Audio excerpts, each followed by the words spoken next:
Rise of the Guardians is one of my favorite DreamWorks movies. I don't know.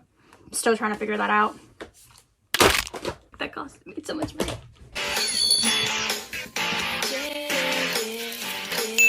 I bought this visual art book a little while ago. It's apparently meant to be the first edition, but the eBay seller has no idea who signed this book. Rise of the Guardians is a movie. A very painful, soul-crushing failure of a movie. Rise of the Guardians is a 2012 3D animated movie created by DreamWorks, with this movie being Peter Ramsey's directorial debut, based on William Joyce's The Guardians of Childhood book series. The movie follows the origin stories of Jack Frost. Not you. Definitely not. The movie follows Jack Frost, voiced by Chris Pine, a rebellious but lonely winter spirit who isn't quite sure of his place in the world. Until one fateful day, the Man in the Moon recruits all of his guardians. Santa Claus, the Easter Bunny, Sandman, and the Tooth Fairy. Jack Frost is destined to become the next Guardian, to stop the villainous boogeyman, Pitch Black, from creating fear and havoc amongst children of 2012. Is posing as a threat towards children's beliefs in the Guardians, which a lot of people would say is a very simplistic and very easy to follow storyline. Rise of the Guardians, despite what the name would suggest, is solely Jack's story. I think this was pretty good. A good introduction to get the idea of who Jack Frost was. Somewhat tie in with the story structure of the original books. Only really solely focuses on both Jack Frost as a character and his inner dilemmas, and the havoc and impact that Pitch Black causes throughout the movie. It doesn't really go into any character depths or any external character backgrounds in terms of the rest of the Guardians,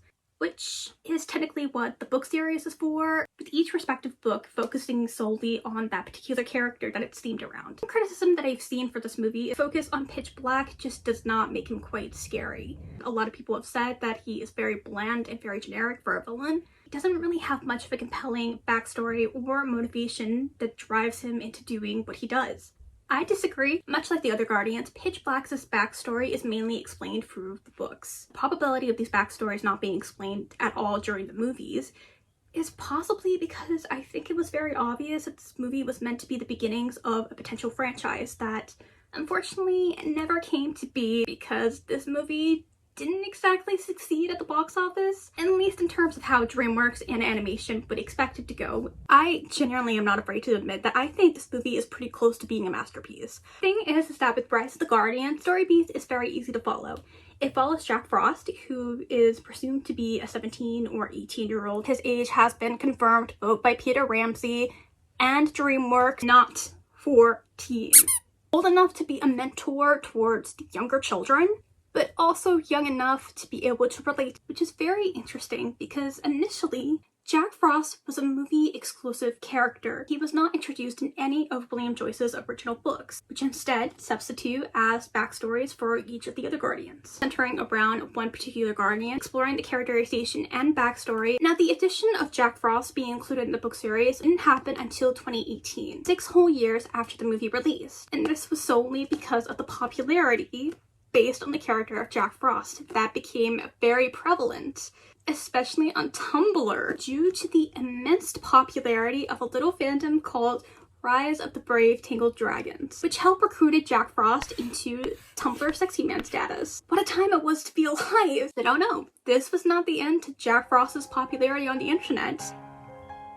In 2013, the Walt Disney Animation Company had released a little movie by the name of Frozen. I'm sure you guys have heard of it. It was a box office smash. Unfortunately, the exact opposite of what Rise of the Guardians was. Now, while Rise of the Guardians did make somewhat of a profit in the box office, it was no means a box office failure. It unfortunately didn't recuperate the amount it actually needed to cover both the cost of the marketing, because for some reason, the marketing and advertisements are not included in the final total. Rise of the Guardians was no small indie movie of DreamWorks's. It had many books to tie in with the movie, including a novelization, McDonald's figures, including providing animation for the McDonald's commercial, Nintendo video games, and much more merchandises that I probably cannot find because Rise of the Guardians is a very lukewarm movie to find merchandise for. So it's safe to say that DreamWorks spent quite a bit of money to promote this movie.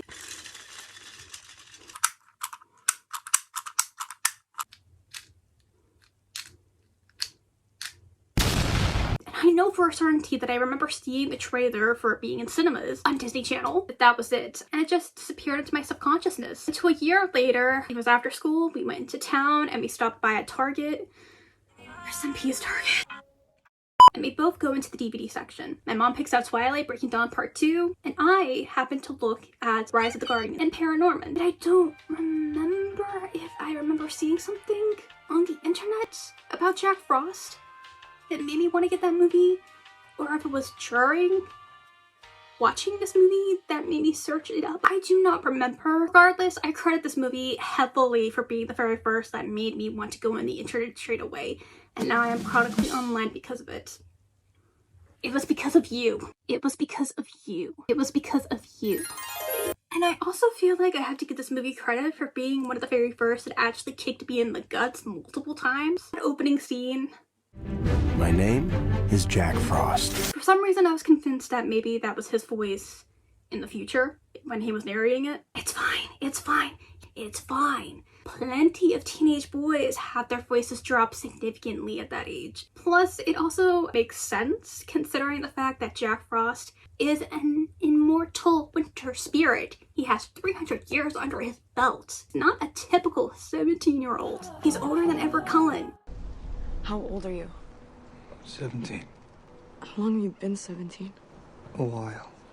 Besides, it also gives Jack that warm, big brother sort of feel to him. First time that Pitch Black showed up on the screen, instantly, I was terrified. Essentially, every other scene after that point that Jack Frost is in, even though I am a chronic crier in real life, I do not really cry at movies. It made me want to bawl into tears.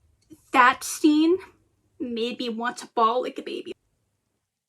Do you ever just think about the fact that a mother lost her baby boy, and considering it was the colonial times, a 17, 18-year-old young man, he most likely was the provider of his family? This movie makes me overthink. It's estimated that during the time of its release in cinemas, that it was probably due to the fact that there was already existing movies, huge franchises, huge fan bases, such as Twilight and James Bond being its competitor.